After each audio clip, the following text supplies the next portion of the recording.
السلام علیکم ورحمۃ اللہ.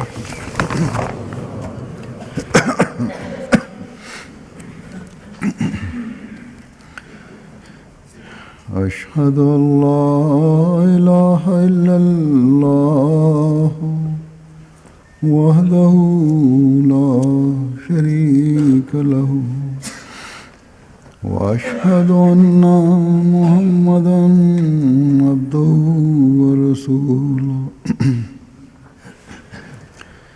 اما بعد فاعوذ باللہ من الشیطان الرجیم. بسم اللہ الرحمن الرحیم. الحمد للہ رب العالمین الرحمن الرحیم مالک یوم الدین. ایاک نعبد وایاک نستعین. اهدنا الصراط المستقیم صراط الذین انعمت علیہم غیر المغضوب علیہم ولا الضالین. یا ایہا الذین آمنوا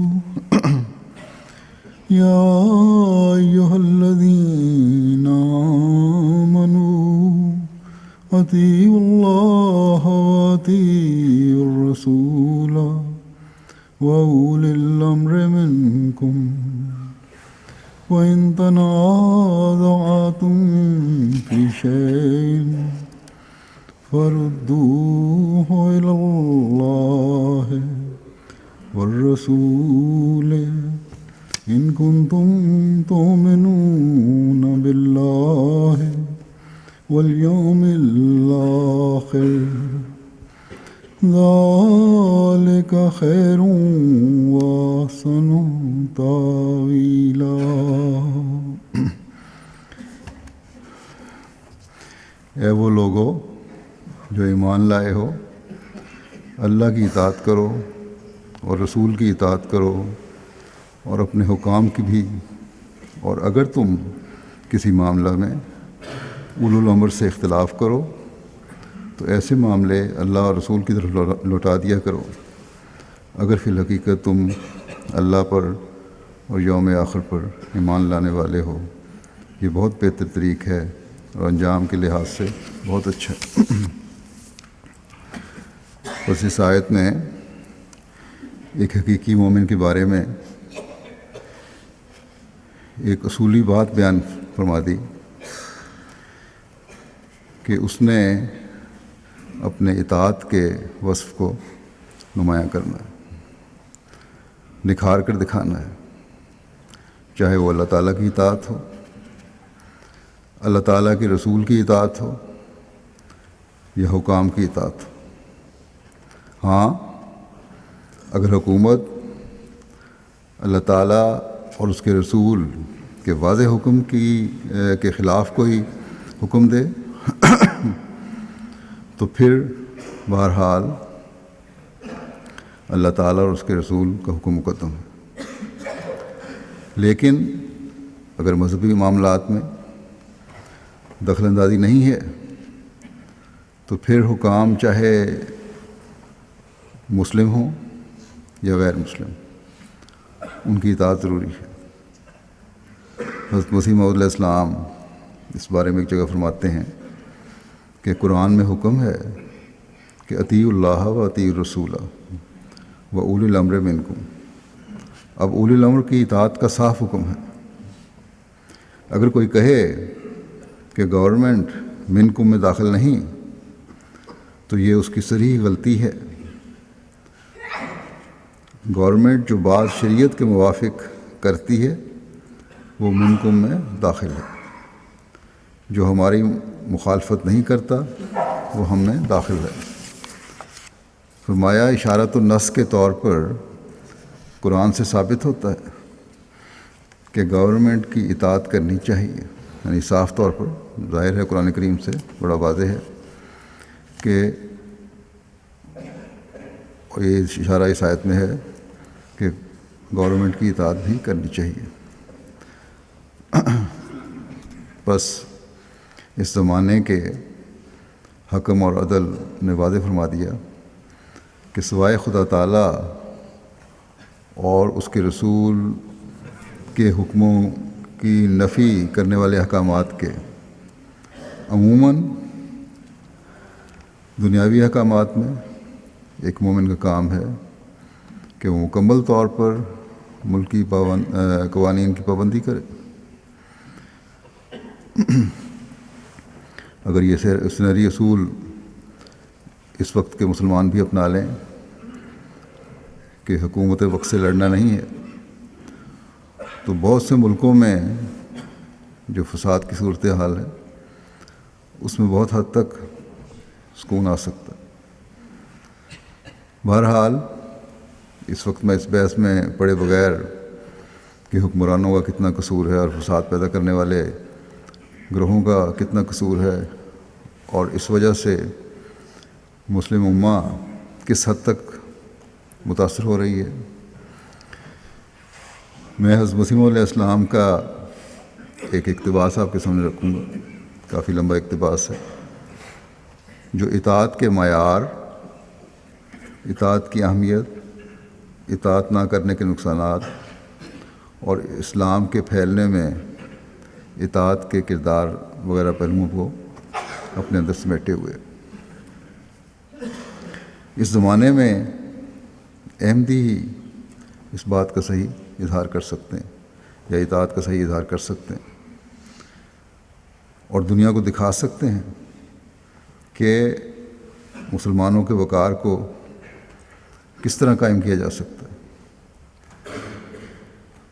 بہرحال اپنی نمونے پہلے ہیں، اپنے اطاعت کے معیاروں کو بلند کرنا پہلے ہے۔ حضرت مسیح علیہ السلام بیان کرتے فرماتے ہیں کہ یعنی اللہ اور اس کے رسول اور ملوک کی اطاعت اختیار کرو۔ اطاعت ایک ایسی چیز ہے کہ اگر سچے دل سے اختیار کی جائے تو دل میں ایک نور اور روح میں ایک لذت اور روشنی آتی ہے۔ مجاہدات کی اس قدر ضرورت نہیں ہے، مجاہدات کی اس قدر ضرورت نہیں ہے جس قدر اطاعت کی ضرورت ہے، مگر ہاں یہ شرط ہے کہ سچی اطاعت ہو، اور یہی ایک مشکل امر ہے۔ اطاعت میں اپنے ہوائے نفس کو ذبح کر دینا ضروری ہوتا ہے، بدون اس کے اطاعت ہو نہیں سکتی، اور ہوائے نفس ہی ایک ایسی چیز ہے جو بڑے بڑے مواحدوں کے قلب میں بھی بت بن سکتی ہے۔ صحابہ رضوان اللہ علیہم اجمعین پر کیسا فضل تھا، اور وہ کس قدر رسول اللہ صلی اللہ علیہ وسلم کی اطاعت میں فنا شدہ قوم تھی۔ یہ سچی بات ہے کہ کوئی قوم نہیں کہلا سکتی اور ان میں ملیت اور یگانگت کی روح نہیں پھونکی جاتی جب تک کہ وہ فرما برداری کے اصول کو اختیار نہ کرے، اور اگر اختلاف رائے اور پھوٹ رہے تو پھر سمجھ لو کہ یہ ادبار اور تنزل کے نشانات ہیں، پھر زوال ہی زوال ہے۔ فرمایا مسلمانوں کے ذوف اور تنزل کے من جملہ دیگر اسباب کے باہم اختلاف اور اندرونی تنازعات بھی ہیں، پس اگر اختلاف رائے کو چھوڑ دیں اور ایک کی اطاعت کریں جس کی اطاعت کا اللہ تعالیٰ نے حکم دیا ہے، پھر جس کام کو چاہتے ہیں وہ ہو جاتا ہے۔ اللہ تعالیٰ کا ہاتھ جماعت پر ہوتا ہے، اس میں یہی تو سر ہے کہ اللہ تعالیٰ توحید کو پسند فرماتا ہے، اور یہ وحدت قائم نہیں ہو سکتی جب تک اطاعت نہ کی جاوے۔ پیغمبر خدا صلی اللہ علیہ وسلم کے زمانے میں صحابہ بڑے بڑے اہل الرائے تھے. خدا نے ان کی بناوٹ ایسی ہی رکھی تھی. وہ اصول سیاست سے بھی خوب واقف تھے، کیونکہ آخر جب حضرت ابوبکر رضی اللہ تعالیٰ عنہ اور حضرت عمر رضی اللہ تعالیٰ عنہ اور دیگر صحابہ کرام خلیفہ ہوئے اور ان میں سلطنت آئی، تو انہوں نے جس خوبی اور انتظام کے ساتھ سلطنت کے بارے گراں کو سنبھالا ہے، اس سے بخوبی معلوم ہو سکتا ہے کہ ان میں اہل الرائے ہونے کی کیسی قابلیت تھی. مگر رسول کریم صلی اللہ علیہ وسلم کہ حضور ان کا یہ حال تھا کہ جہاں آپ نے کچھ فرمایا، اپنی تمام راہوں اور دانشوں کو اس کے سامنے حقیر سمجھا، اور جو کچھ پیغمبر خدا صلی اللہ علیہ وسلم نے فرمایا اسی کو واجب العمل قرار دیا. ان کی اطاعت میں گمشدگی کا یہ عالم تھا کہ آپ کے وضو کے بقیہ پانی میں برکت ڈھونڈتے تھے اور آپ کے لب مبارک کو متبرک سمجھتے تھے. اگر ان میں یہ اطاعت، یہ تسلیم کا مادہ نہ ہوتا، بلکہ ہر ایک اپنی ہی رائے کو مقدم سمجھتا اور پھوٹ پڑ جاتی، تو وہ اس قدر مراتب عالیہ کو نہ پاتے. میرے نزدیک شیعہ سنیوں کے جھگڑوں کو چکا دینے کے لیے یہی ایک دلیل کافی ہے کہ صحابہ کرام میں باہم پھوٹ، ہاں باہم کسی قسم کی پھوٹ اور عداوت نہ تھی، کیونکہ ان کی ترقیاں اور کامیابیاں اس امر پر دلالت کر رہی ہیں کہ وہ باہم ایک تھے اور کچھ بھی کسی سے عداوت نہ تھی. ناسمجھ مخالفوں نے کہا ہے کہ اسلام تلوار کے زور سے پھیلایا گیا، مگر میں کہتا ہوں یہ صحیح نہیں ہے. اصل بات یہ ہے کہ دل کی نالیاں اطاعت کے پانی سے لبریز ہو کر بہہ نکلی تھیں.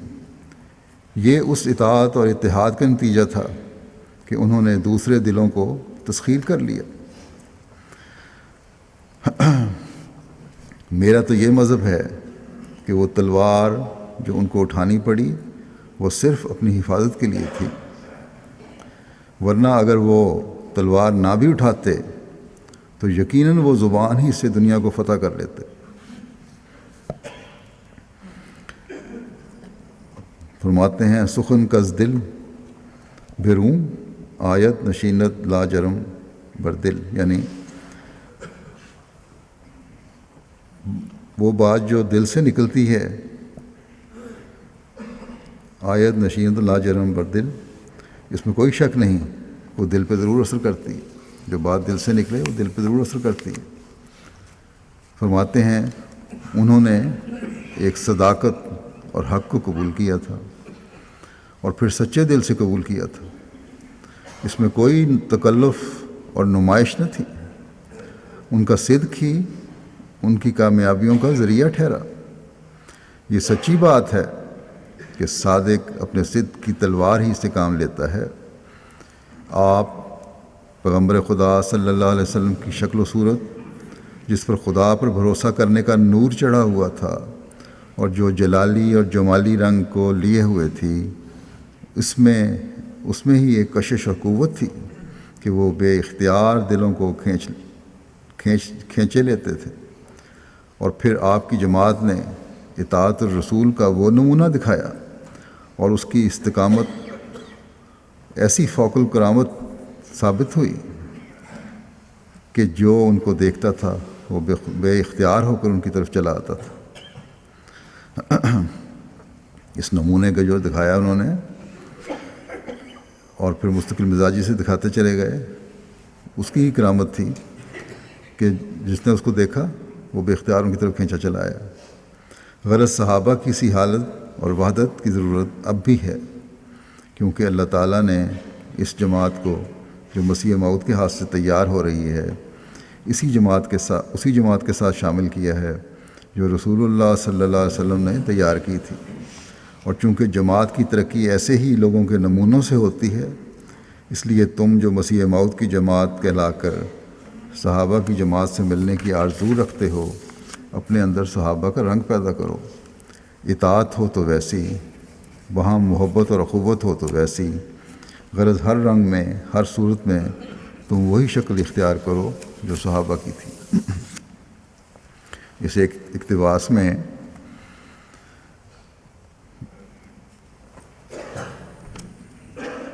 آپ علیہ السلام نے بہت سی باتوں کی وضاحت فرما دی۔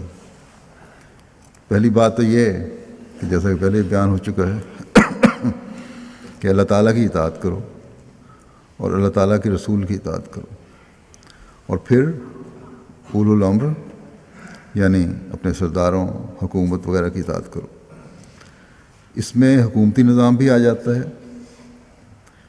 اور نظام جماعت بھی آ جاتا ہے،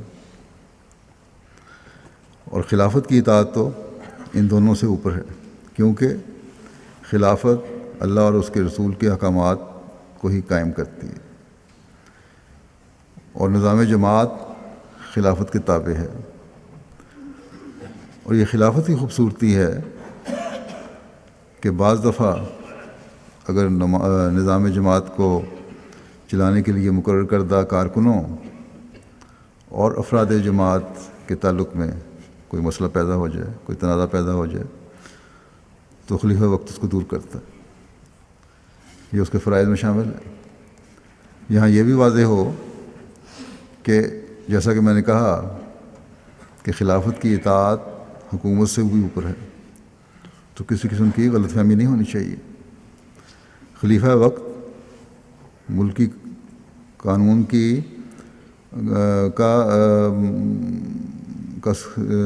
ملکی قوانین کی سب سے زیادہ پابندی کرتا ہے، کرنے والا ہے اور کروانے والا ہے۔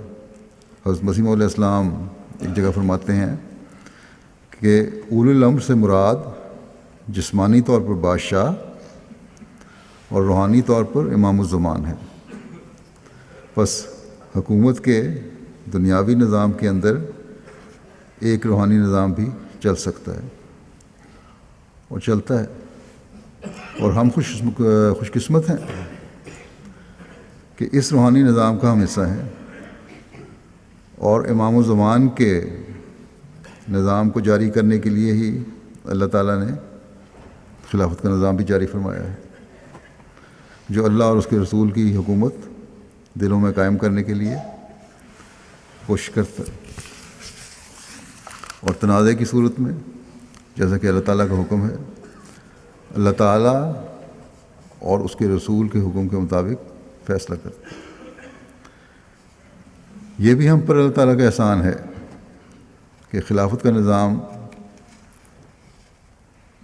ہم پہ جاری ہے، ورنہ اللہ تعالیٰ اور اس کے رسول کی طرف لوٹانے کے بارے میں مختلف فرقوں اور فقہاء کی اپنی اپنی تشریح ہے، تفسیریں ہیں، اور جو ایسی ہیں جو معاملوں کو سلجھانے کے بجائے الجھانے والی ہیں اور الجھا سکتی ہیں۔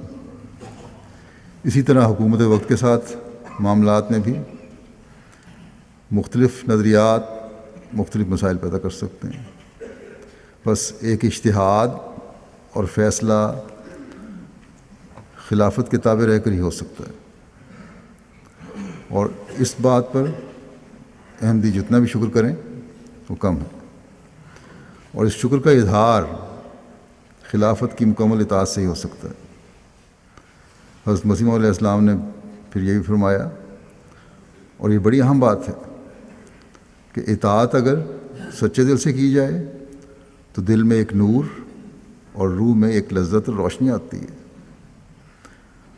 اور یقیناً اس سے مراد روحانی نظام کی اطاعت ہے، اور یہ معیار ہے ہر ایک کے لیے اپنی اطاعت کے ماپنے کا، کہ کیا دل میں نور پیدا ہو رہا ہے اطاعت سے، روح میں لذت روشنی آ رہی ہے۔ اگر ہر ایک خود اس پر غور کرے تو اپنے معیار اطاعت کو خود ہی وہ پرکھ لے گا کتنی ہے، کس قدر اللہ تعالیٰ کی وہ اطاعت کر رہا ہے، کس قدر رسول کی وہ اطاعت کر رہا ہے، اور کس قدر مسیح موعود علیہ السلام کے ذریعے قائم کردہ نظام خلافت کی اطاعت کر رہا ہے۔ اگر اللہ تعالیٰ اور اس کے رسول کی اطاعت کے بعد کوئی نور حاصل نہیں ہوتا تو آپ نے فرمایا اس کا کوئی فائدہ نہیں۔ حکومت کے وقت کی اطاعت سے امن اور سکون تو پیدا ہوگا، لیکن روحانی روشنی اور لذت روحانی نظام کی اطاعت میں ہی ہے۔ پھر اپنے روحانی معیار کو بلند کرنے کے لیے ایک نقطہ آپ نے یہ بیان فرمایا کہ مجاہدات کی اس قدر ضرورت نہیں جتنی اطاعت کی ہے۔ انسان جتنے چاہے مجاہدات کرتا رہے، لیکن اگر اطاعت نہیں تو نہ ہی انسان کو روحانی لذت اور روشنی مل سکتی ہے، نہ زندگی کا سکون مل سکتا۔ بس جو لوگ اپنی نمازوں اور عبادتوں پر بہت مان کر رہے ہوتے ہیں اور اطاعت سے باہر نکلتے ہیں، وہ اللہ تعالیٰ کے فضلوں کے وارث نہیں بن سکتے۔ پھر اطاعت کا معیار حاصل کرنے کے لیے ایک اہم بات آپ نے یہ بیان فرمائی کہ اطاعت میں اپنے ہوائے نفس کو ذبح کرنا ضروری ہے، اپنے تکبر کو مارنا ہوگا، اپنی انانیت پر چھری پھیرنی ہوگی، اپنی خواہشات کو اللہ تعالیٰ اور اس کے رسول صلی اللہ علیہ وسلم کی مرضی کے موافق کرنا ہوگا، تب ہی اطاعت کا معیار حاصل ہوگا۔ ورنہ آپ فرماتے ہیں اس کے بغیر اطاعت ممکن ہی نہیں۔ آپ نے فرمایا کہ بڑے بڑے مواحدوں کے دلوں میں بھی بت بن سکتے ہیں۔ ایسے لوگ جو خدا واحد کی عبادت کرنے والے ہیں، یہ کہتے ہیں کہ ہم ایک خدا کو ماننے والے ہیں، ہر وقت اللہ تعالیٰ کی یاد بقول ان کے دل میں ہے۔ فرمایا کہ ان کے دل میں بھی بت بن سکتے ہیں۔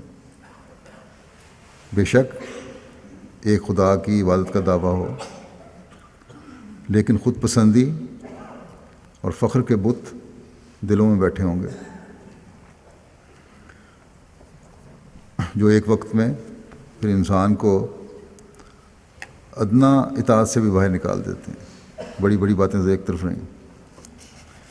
آپ نے واضح فرمایا کہ صحابہ رضوان اللہ علیہم نے سچی اطاعت کے بعد ہی اپنی باتوں کے وہ اعلیٰ ترین نتائج حاصل کیے جو ہمارے لیے آج نمونہ ہے۔ ایک حدیث میں آتا ہے، آپ نے یہ فرمایا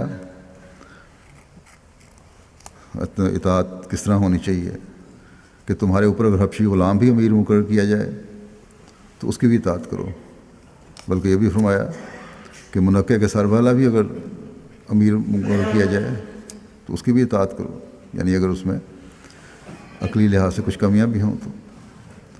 حضرت مسیح علیہ السلام نے قومی ترقی کو بھی اطاعت سے باندھ کر واضح فرمایا کہ کوئی قوم نہیں کہلا سکتی، اور ان میں ملیت اور یگانگت کی روح نہیں پھونکی جاتی جب تک فرمان برداری کے اصول کو اختیار نہیں کریں گے۔ بس اس اصول کو اپنانا ہی ترقی کا راز ہے۔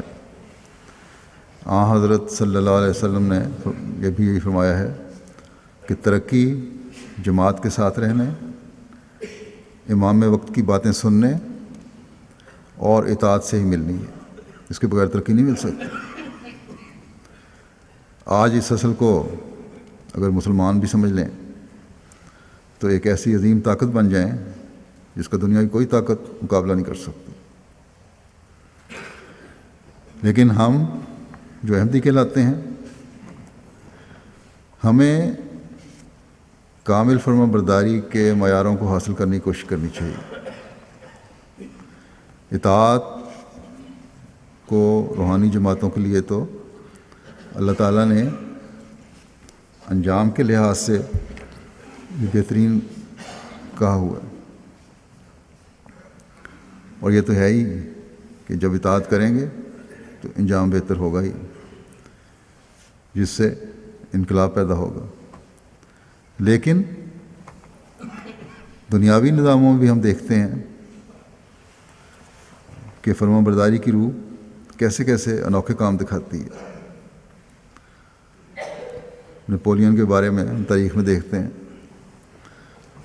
کہا جاتا ہے کہ اس نے فرانس کو ایسے وقت میں سنبھالا جب وہ اپنے عروج سے زوال کی طرف جا رہا تھا، نیچے نیچے گر رہا تھا، اس کی حالت خراب سے خراب تر ہو رہی تھی ملک کی۔ نپولین نے لوگوں سے کہا کہ جب تک تم میں تفرقہ اور پھاڑ ہے تم کامیاب نہیں ہو سکتے۔ اگر تم اطاعت اور فرمانبرداری کا مادہ اپنے اندر پیدا کرو تو تم جیت جاؤ گے، ترقیاں حاصل کرو گے، اپنا مقام حاصل کر لو گے۔ چنانچہ ملک کے جو خیر خواہ لوگ تھے انہوں نے اس کی بات مان لی اور اس کے ارد گرد جمع ہونے شروع ہو گئے، اسی کو اپنا لیڈر بنا لیا اور اطاعت و فرمانبرداری کا بہترین نمونہ دکھایا۔ ایسی روح اس نے پیدا کی کہ وہ اس کے ارد گرد تھے، ہر بات ماننے والے تھے، بلکہ کہا جاتا ہے کہ ایسا نمونہ دکھایا کہ اس نے نپولین کی اپنی زندگی کو بھی بدل دیا، باوجود اس کے کہ وہ اطاعت کے لیے کہا جاتا تھا۔ اس کو جب عملی طور پر اس کے سامنے اطاعت آئی تب اس نے اپنے آپ میں مزید انقلاب پیدا کیا۔ بہرحال ایک وقت ایسا بھی آیا کہ ایک بڑی جنگ کے بعد نپولین ہار گیا اور اٹلی کے ایک جزیرے میں قید کر دیا گیا۔ وہاں باہر کچھ وقت کے بعد کچھ لوگوں کی مدد سے آزاد ہوا، دوبارہ فرانس کے ساحل پر آیا۔ اس وقت تک فرانس میں نئی حکومت قائم ہو چکی تھی، نیا نظام تھا۔ بادشاہ نے پادریوں کو بلا کر ان کے ذریعے جرنیلوں اور سپاہیوں سے بائبل پر ہاتھ رکھوا کر قسمیں لی تھیں، یہ عہد لیا تھا کہ وہ نئی حکومت کی اطاعت اور فرمانبرداری کریں گے۔ بادشاہ نے بائبل پر ہاتھ رکھوا کر قسمیں اس لیے لی تھیں کہ اس کو پتہ تھا کہ نپولین نے لوگوں میں اطاعت اور فرمانبرداری کی ایسی روح پیدا کر دی ہے کہ اگر وہ واپس آ گیا تو لوگ پھر اس کے ساتھ مل جائیں گے۔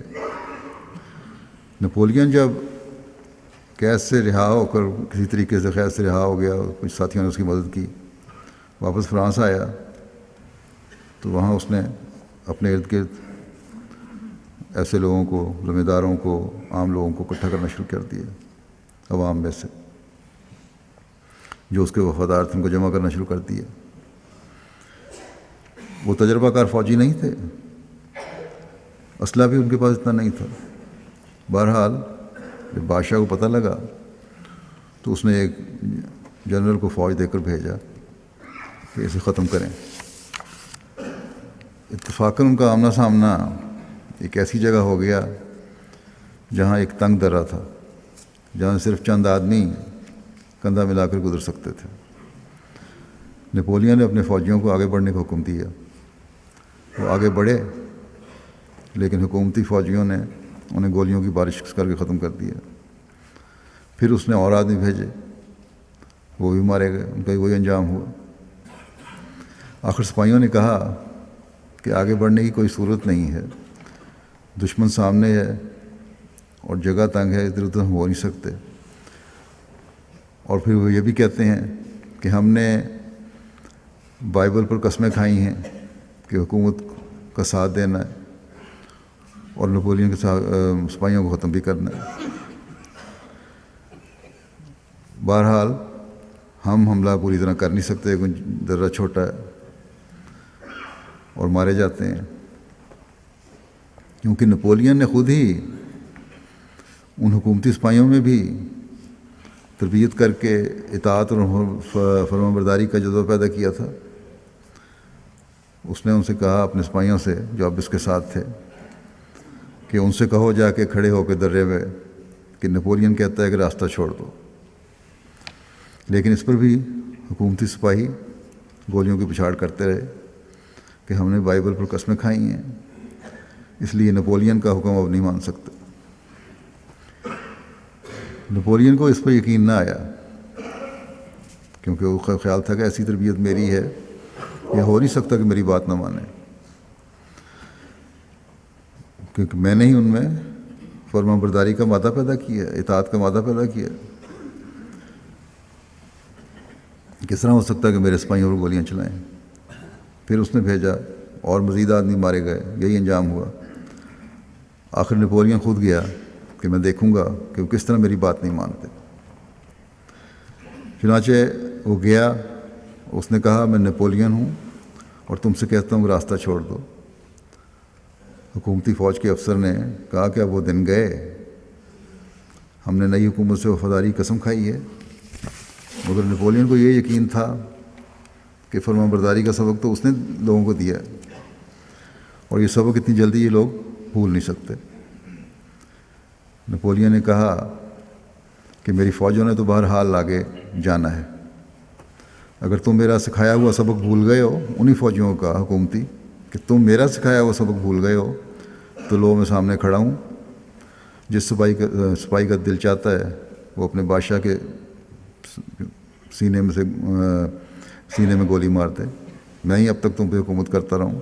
اگر تم چاہتے ہو کہ اپنے بادشاہ کو مارنا ہے تو لو میں کھڑا ہوں، تم میرے سینے میں گولی مارو.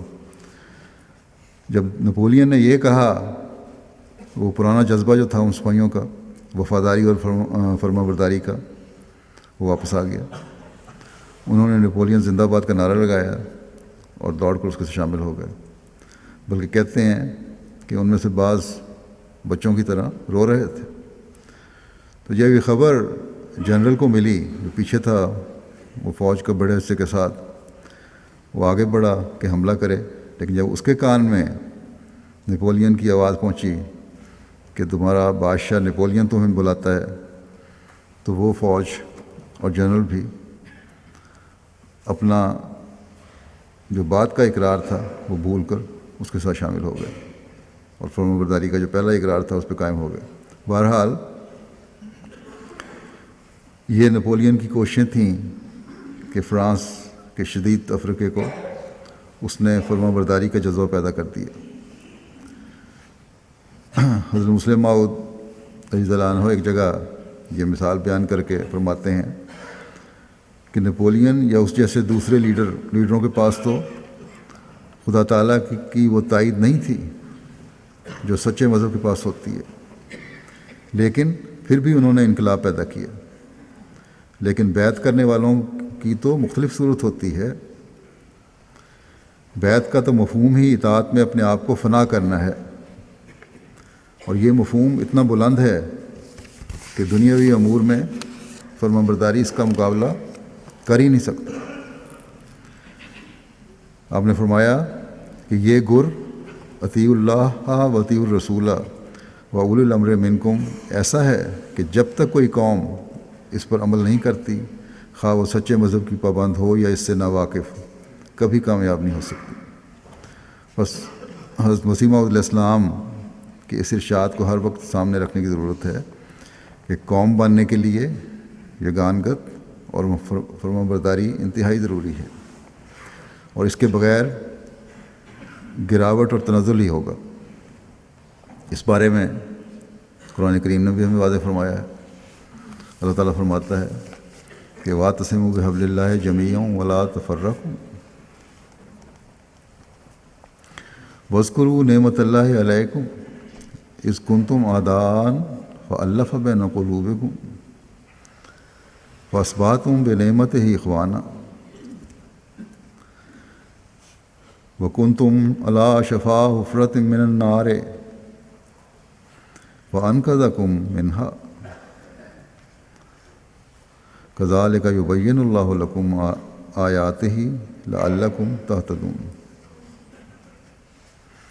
یعنی اللہ کی رسی کو سب مضبوطی سے پکڑ لو اور تفریقہ نہ کرو، اور اپنے اوپر اللہ کی نعمت کو یاد کرو کہ جب تم ایک دوسرے کے دشمن تھے تو اس نے تمہارے دلوں کو آپس میں باندھ دیا، اور پھر اس کی نعمت سے تم بھائی بھائی ہو گئے، اور تم آگ کے گڑھے کے کنارے پر کھڑے تھے تو اس نے تمہیں اس سے بچا لیا۔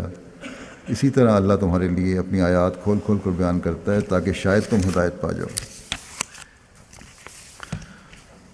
بس یہ واضح ارشاد ہے اللہ تعالیٰ کا، لیکن مسلمانوں کی بدقسمتی کہ اس واضح ارشاد کے باوجود تفرقہ کی انتہا تک پہنچے ہوئے ہیں، اور اپنے اوپر جو انعامات ہوئے تھے ان کو بھلا بیٹھے، اور ادبار اور تنزل کی انتہاؤں کو بھی اس وجہ سے چھو رہے ہیں۔ مسیح موعود علیہ السلام کے زمانے سے یہ حالت مسلمانوں کی جو تھی اس وقت، جیسا کہ آپ نے فرمایا، اب تو اس کی انتہا ہوئی ہے، اس زمانے کی نسبت اب تو یہ انتہا کو پہنچی ہوئی ہے، لیکن سمجھتے نہیں ہیں۔ حضرت مسیح موعود علیہ السلام نے فرمایا کہ اگر اختلاف رائے چھوڑ دو اور ایک کی اطاعت کرو، یعنی زمانے کے امام کی اطاعت، کیونکہ اس زمانے میں وہ ایک جو اللہ تعالیٰ نے بھیجا ہے حضرت صلی اللہ علیہ وسلم کے غلام صادق کے طور پر، وہ مسیح موعود ہی ہیں۔ تو فرمایا کہ پھر دیکھو کہ کس طرح ہر کام میں برکت پڑے گی، اللہ تعالیٰ ان کو عقل دے۔ آپ نے فرمایا کہ اللہ تعالیٰ کا ہاتھ جماعت پر ہوتا ہے، اور یہی بات ہمیں حضرت صلی اللہ علیہ وسلم کے ارشادات میں ملتی، اور جب تک یہ عبادت قائم نہیں ہوگی نہ خدا تعالیٰ ملے گا نہ دوسری کامیابیاں مل سکیں گی۔ خدا تعالیٰ بھی انہی کو ملتا ہے، توحید کا صحیح ادراک بھی انہیں ہی ہوتا ہے جن میں وحدت ہوتی ہے۔ بس ہمیں بھی صرف اس بات پر راضی نہیں ہو جانا چاہیے کہ ہم نے بیعت کر لی، بیعت کے معیار کو حاصل کرنے کی ضرورت ہے، اور وہ ہے جیسا کہ بیعت کے لفظ سے پتہ لگتا ہے، دکھ جانا، اور تبھی خدا تعالیٰ کے فضلوں کے بھی ہم وارث بنیں گے۔ حضرت مسیح موعود علیہ السلام نے حضرت ابوبکر رضی اللہ عنہ اور حضرت عمر رضی اللہ تعالیٰ عنہ کی مثال دے کر اور دوسرے صحابہ کے عمومی ذکر کر کے یہ بتایا کہ یہ لوگ صاحب الرائے اور دنیاوی اور سیاسی سوجھ بوجھ رکھتے تھے، اور وقت آنے پر ان کی یہ خوبیاں ان پر ظاہر ہوئیں، اور بڑے شاندار طریق پر انہوں نے حکومت چلائی۔ لیکن حضرت صلی اللہ علیہ وسلم کی زندگی میں لگتا تھا کہ انہیں کچھ پتہ نہیں، مکمل اطاعت اور فرما برداری اور حکموں پر چلنا ان کا کام تھا۔ اپنی تمام راہوں اور دانشوں اور عقل مندیوں کو انتہائی حقیر سمجھتے تھے وہ لوگ، اور پھر دنیا نے دیکھا کہ ان صحابہ نے کس طرح دنیا کی رہنمائی کی۔ یہی تربیت تھی جس نے خلافت راشدہ میں بھی اطاعت کے نمونے، اعلیٰ ترین نمونے دکھائے۔ ایک واقعہ آتا ہے تاریخ میں کہ حضرت ابو عبیدہ رضی اللہ تعالیٰ عنہ کی دانش مندی، بے نفسی اور قومی مفاد کو پیش نظر رکھنے کا جو ہے کہ حضرت ابو عبیدہ کو حضرت عمر کا خط ملا ایک جنگ کے دوران، جس میں حضرت ابو بکر رضی اللہ عنہ حضرت عمر کا خط ملا جس میں حضرت ابو بکر رضی اللہ عنہ کی وفات کا ذکر تھا، اور حضرت عمر نے حضرت خالد بن ولید کو معزول کرتے ہوئے حضرت ابو عبیدہ کو امیر لشکر مقرر فرمایا تھا۔ حضرت ابو عبیدہ نے حضرت خالد کو وسیع تر قومی مفاد کے پیش نظر اس وقت تک اس کی اطلاع نہیں کی جب تک اہل دمشق کے ساتھ صلح نہیں ہو گئی، اور معاہدہ پر صلح آپ نے